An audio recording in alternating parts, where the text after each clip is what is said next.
नमस्कार। आप देख रहे हैं good morning India with doctor Rakesh Pathak sir. Rakesh sir का बहुत बहुत स्वागत और अभिनंदन। आज हम चर्चा करेंगे एक ऐसी बात पर कि आखिर भारतीय जनता पार्टी के संगठन महामंत्री के पद पर बैठे लोग भी झूठ बोलेंगे। अब तक प्रधानमंत्री झूठ बोलते थे, शाह साहब झूठ बोलते थे, उनके सभी चीफ मिनिस्टर्स झूठ बोलते हैं, लेकिन संगठन महामंत्री का एक अलग ओहदा होता है। वैसे भी एल संतोष जी बड़े अच्छे नेता हैं और उनका ये बयान कि संसद में सावरकर के निधन पर नेहरू ने और कांग्रेस ने उन्हें संसद में श्रद्धांजलि नहीं दी, तो सबसे पहला सवाल तो यह है कि जब उनका निधन हुआ तो क्या नेहरू जी जिंदा थे? और जिंदा नहीं थे तो फिर श्रद्धांजलि क्या ऊपर से आके देते? मैं थोड़ा समझूंगा राकेश सर से। साथ में एक और आरएसएस के नेता हैं सुनील आंबेडकर जी। सुनील आंबेडकर जी कह रहे हैं कि 1947 में आरएसएस मजबूत होता तो भारत का विभाजन नहीं होता। इन दोनों सवालों को हम समझेंगे और दर्शकों को भी समझाएंगे कि आखिर 47 का 65 का रोना कब तक रोकर जनता को गुमराह करने का काम करो। आज ये क्यों नहीं बताते कि नेहरू जी होते तो परीक्षा लीक नहीं होती? आज ये क्यों नहीं बताते कि कोई दमदार प्रधानमंत्री होता तो सीबीएसई बोर्ड का हाल ये नहीं होता? आज ये क्यों नहीं कहते कि अगर कोई दमदार प्रधानमंत्री होता तो बेरोजगारी नहीं होती? आज ये क्यों नहीं बताते कि अमेरिका की हम बात सारी नहीं मानते? आज ये क्यों नहीं कहते कि चीन पर, सर बड़ी खबर है, 70 खेप चावल फंसा हुआ है, कोई चर्चा नहीं है इस देश की, और आज जापान ने आम रिजेक्ट कर दिया है। ये सब नहीं होता। और जो प्रधानमंत्री का पत्रकार का विवाद हुआ वो भी नहीं होता। प्रधानमंत्री जी मन की बात कल करते हैं और सभी भाषाओं में डालते हैं तो उसकी बहुत दमदारी से लोग देखते। सर क्या है पूरा मामला संतोष जी का और क्या है आंबेडकर जी का?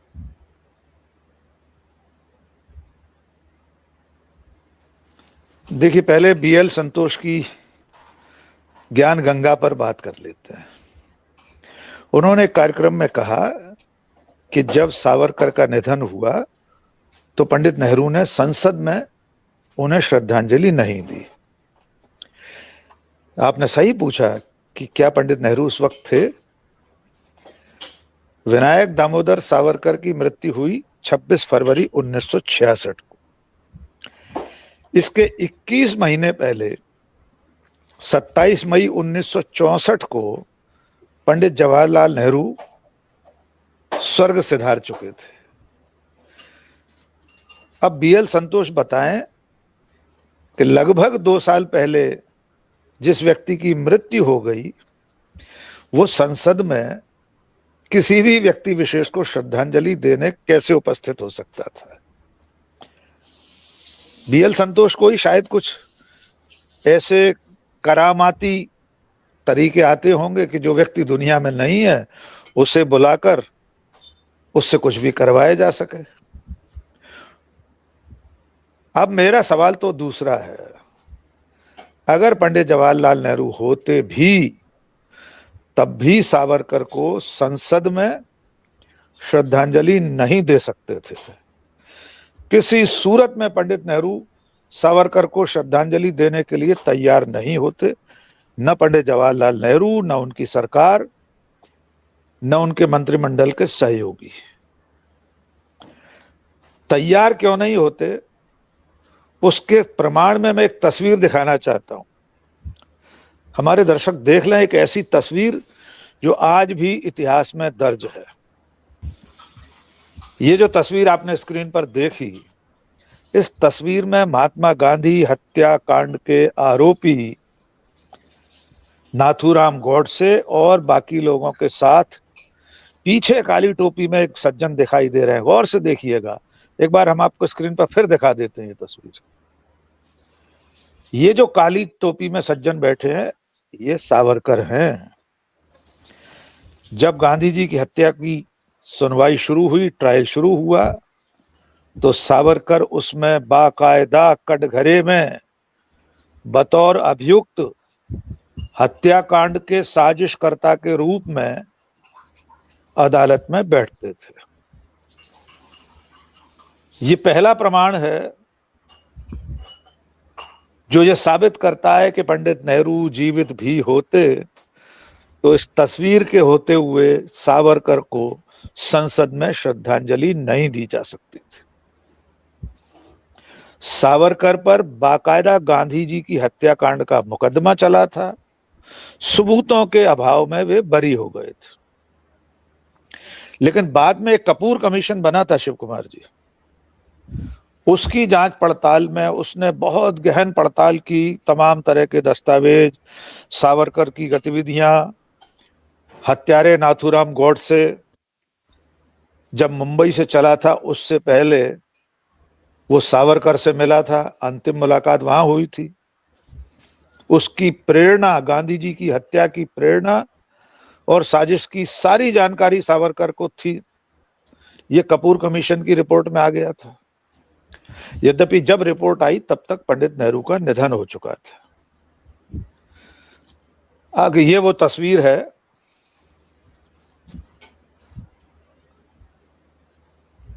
देखिए एक बार फिर हम ये तस्वीर बार बार देश को दिखाएंगे और बताएंगे कि ये जो पीछे बेंच पर अदालत में बैठे हैं काली टोपी लगाए, ये विनायक दामोदर सावरकर हैं। सुनवाई चल रही है राष्ट्रपिता महात्मा गांधी के हत्याकांड की।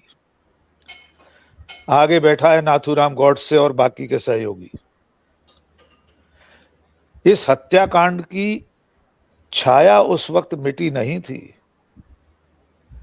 सावरकर भले ही इस मुकदमे से बरी हो गए थे, छूट गए थे, इसके बाद भी देश की स्मृतियों में गांधी जी की हत्या और सावरकर की भूमिका पर सवाल बाकी थे।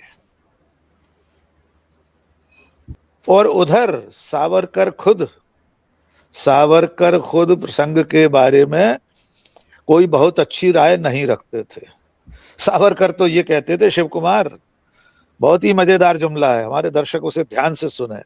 सावरकर कहते थे कि संघ के स्वयंसेवक का जीवन सिर्फ इतना होता है, उसके मृत्यु अभिलेख में लिखा होगा, यानी उसकी समाधि पर जो पत्थर लगेगा उसमें लिखा होगा कि उसने जन्म लिया, शाखा में गया और मर गया। ये सावरकर के शब्द हैं संघ के स्वयंसेवकों के बारे में। संघ की विचारधारा से सावरकर का ऐसा 36 का आंकड़ा था। तो अब आज की तारीख में अगर बीएल संतोष को यह दर्द हो रहा है कि नेहरू जी ने श्रद्धांजलि नहीं दी थी, तो जिस संघ से बीएल संतोष आते हैं, संघ की मूल स्थापना से आते हैं बीएल संतोष बीजेपी में। आप जानते हैं कि भारतीय जनता पार्टी में संगठन महामंत्री का जो पद होता है, राष्ट्रीय इकाई से नीचे तक, वो प्रतिनियुक्ति पर संघ से आए हुए कार्यकर्ता को दिया जाता है। बीएल संतोष भी आरएसएस से आए बीजेपी में। बाद में जब उन्हें लगा कि हमारे पास कोई नायक महानायक नहीं है, हमारे पास कोई ऐसा हीरो नहीं है जो गांधी, नेहरू, मौलाना आजाद, पटेल, भगत सिंह, चंद्रशेखर आजाद के सामने खड़ा कर सकें, तो फिर उन्होंने धीरे धीरे सावरकर को अपने पाले में रखना शुरू किया। सच्चाई है, सावरकर जीवित होते तो संघियों को दौड़ा दौड़ा कर पता नहीं कहां तक खदेड़ देते। तो हमारे दर्शक अब अच्छी तरह आसान भाषा में समझ गए होंगे। नंबर 1, पंडित नेहरू जीवित नहीं थे।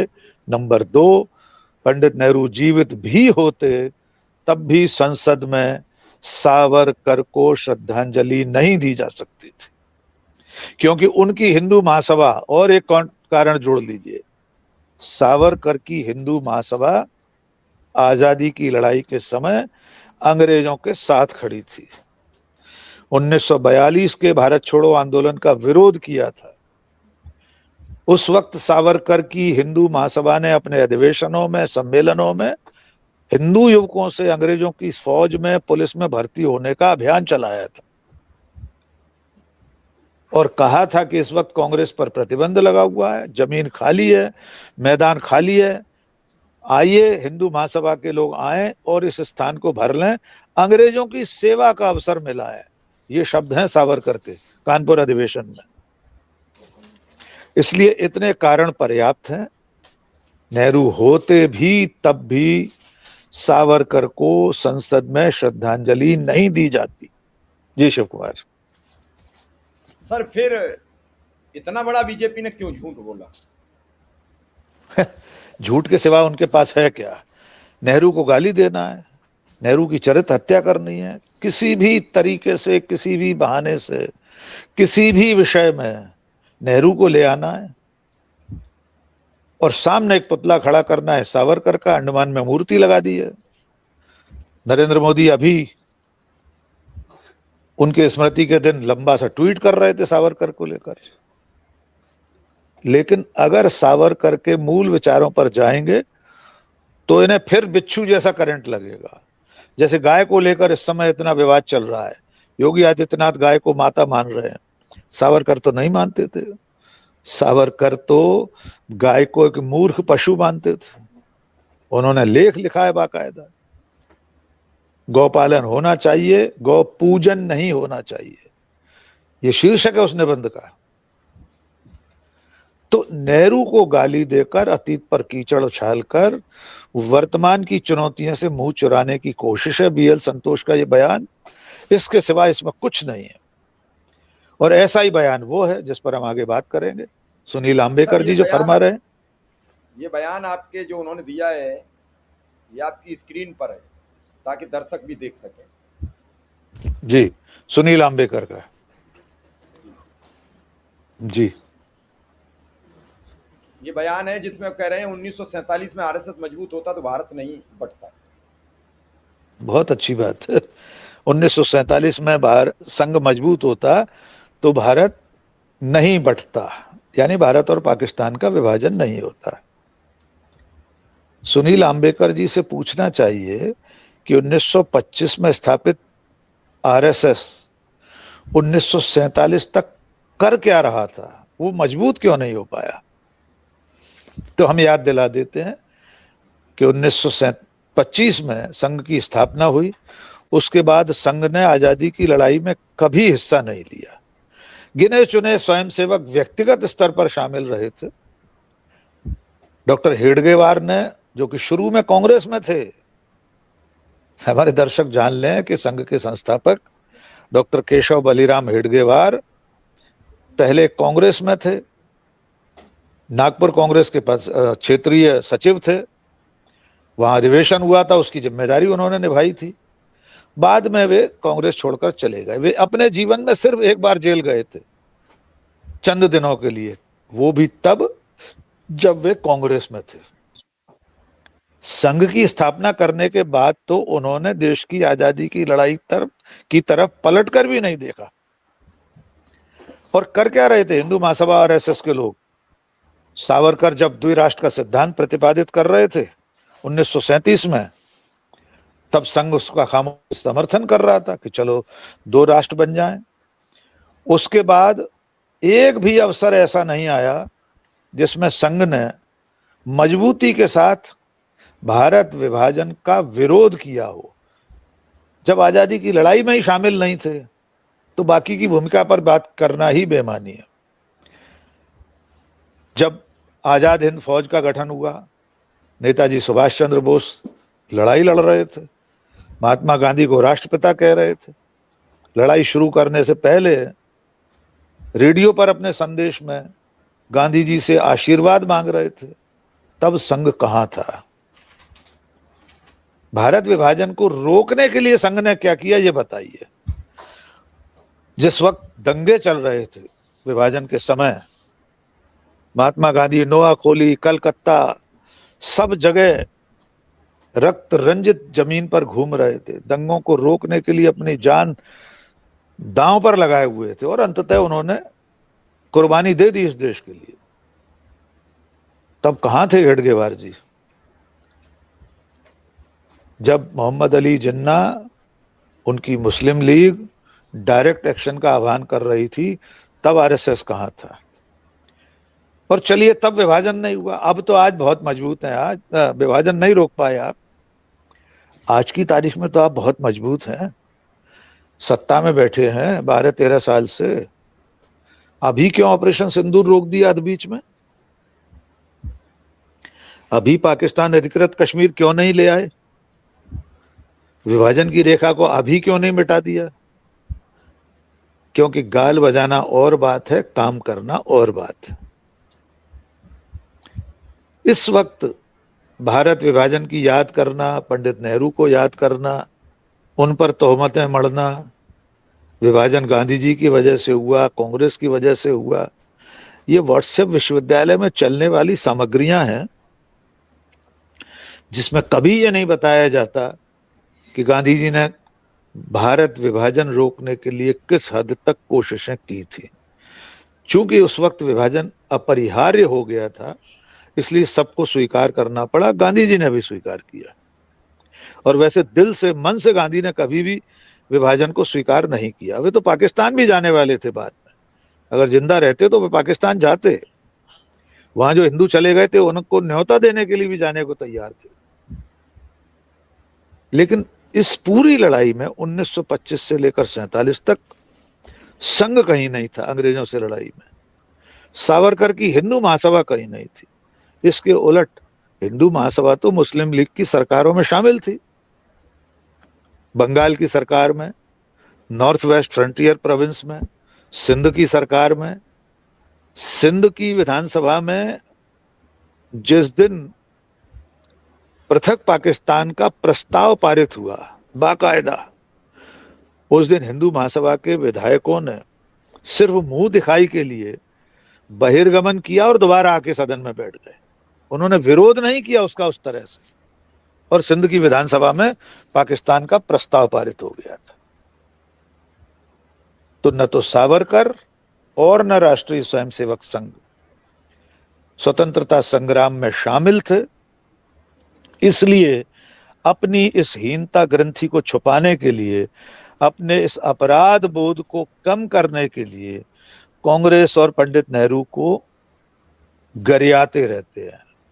और इसकी इंतहा यह है कि इतना प्रचंड झूठ बोलते हैं कि 1964 में दिवंगत हो चुके नेहरू से 1966 में मृत्यु को प्राप्त होने वाले सावरकर को श्रद्धांजलि चाहते हैं।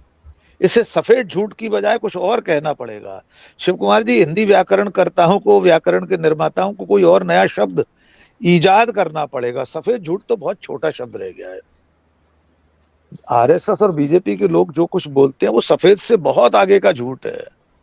उसके लिए हमारे पास शब्दकोश में शब्द नहीं है। जी चलिए सर, अब ये देखते हैं कि झूठ की खेती चलेगी कब तक, इस फसल को रोकने के लिए जनता प्रयास कब करेगी। सब त्राहिमाम त्राहिमाम मचा हुआ है, और उसके बावजूद भी हम अगर ये कहकर खुश हो रहे हैं कि सब ठीक है, तो सब चंगा सी। आपने बड़ा विस्तृत समझाया है, दर्शक देखें और हमें भी बताएं, क्या आप इस बात से सहमत हो रहे या असहमत। बिल्कुल। आपने समय दिया इसके लिए सर, आपका बहुत बहुत आभार, बहुत बहुत धन्यवाद।